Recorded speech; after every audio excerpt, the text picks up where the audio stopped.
Queridos, estamos mais uma vez aqui para trazer uma palavra ao seu coração. Palavra essa que julgo ser de extrema necessidade nesses dias findos em que estamos vivendo na face da terra. Todos nós sabemos que existem alguns acontecimentos futurísticos para suceder, é aquilo que nós chamamos de escatologia, onde o primeiro deles que culminará será o arrebatamento da igreja. Logo após virá o tribunal de Cristo, vem a grande tribulação, virá as bodas do Cordeiro, a vinda de Jesus em corpo físico com a igreja para pelejar pelos seus, por Israel, na batalha do Armagedon. Logo virá também o fim do império do anticristo.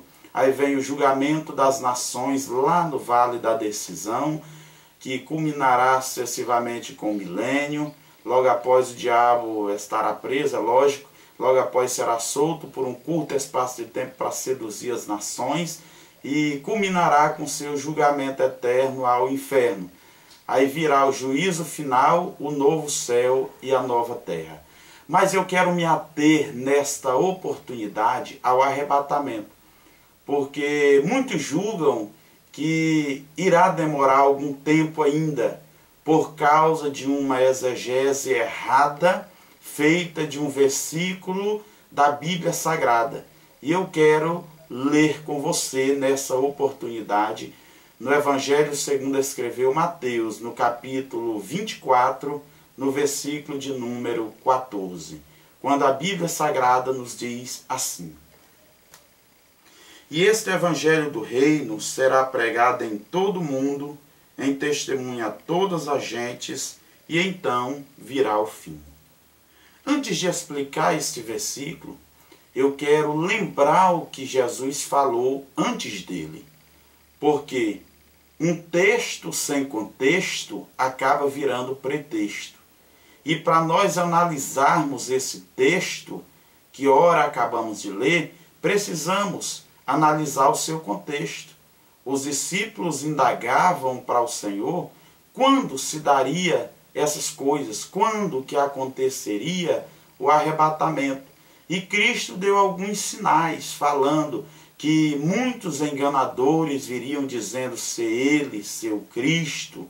Inclusive, muitos que serviam a ele seriam enganados.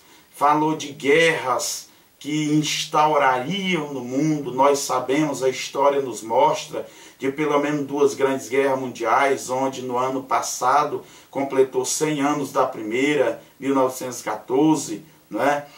E hoje os rumores de guerras estão aí. Segundo índices, existem pelo menos 167 guerras instauradas em todo o mundo, países vizinhos, guerra civil, conflito interno, externo. São guerras, são os rumores que Cristo falou. Cristo falou de fome que aconteceria. Para você ter ideia, hoje morre em torno de 20 milhões de pessoas em todo o mundo por causa da fome.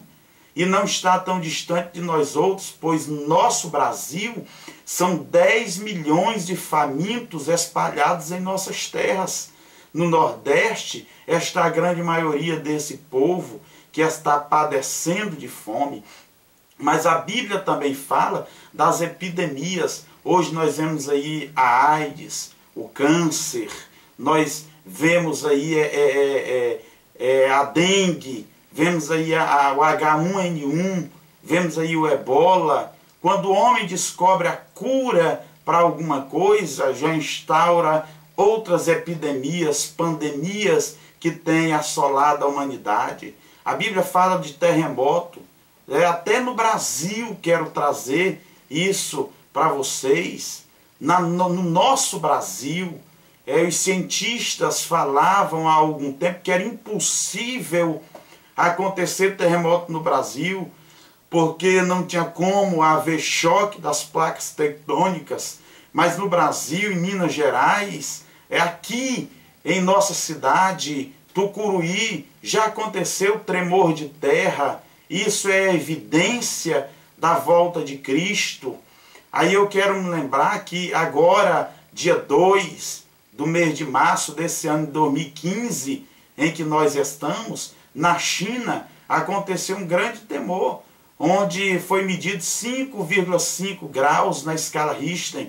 Então isso mostra evidências contundentes do arrebatamento da igreja. Está aqui, ó, na palavra de Deus, está aqui na Bíblia, sobre coisas, fenômenos assustadores, os terremotos, maremotos, tsunamis, tufão, furacão, né? Está aqui na palavra, o meteoro, onde na Rússia caiu o meteoro, que passou riscando ali, caiu na Rússia, né? Morreu em torno de 5.000 pessoas, né? As erupções dos vulcões em toda a Terra, que tem se estendido, tem se generalizado, e isso é evidência, só não enxerga quem não quer. Está aqui na palavra de Deus, as perseguições religiosas. A título de informação, você viu o noticiário falando mais de 200 irmãos que foram presos pelo Estado Islâmico, que foram decapitados, foram mortos. Quantos missionários em todo o mundo estão sendo mortos? A iniquidade está aqui na palavra, o amor esfriando, igrejas vazias, o endeusamento da beleza física, esquecendo do primeiro mandamento, que é amar a Deus acima de todas as coisas, todo espírito, alma, força, de todo o teu coração, os escândalos, até mesmo dentro da igreja, pastores querendo puxar tapete de pastores, é a teologia da prosperidade, é a venda do ministério, venda de valores, perversões de valores, ódio, intriga, rancor, perseguição, racha de ministério. É homens que se dizem pastores que não querem mais ser subordinado, não querem mais ter subordinação aos seus líderes, não querem mais obedecer, querem ser donos da sua própria igreja. Até onde a Bíblia afirma, o dono da igreja continua sendo Cristo, porque foi Ele que derramou o seu sangue na cruz do Calvário para comprar para si, diz a Bíblia, todos os povos de toda raça, língua, tribos e nações. Vemos aqui na Bíblia o materialismo. Acabei de falar, através do materialismo, pastores estão se vendendo, estão brigando para tomar posse das igrejas ao qual estão à frente, né? Os homens correndo atrás da riqueza, da prosperidade.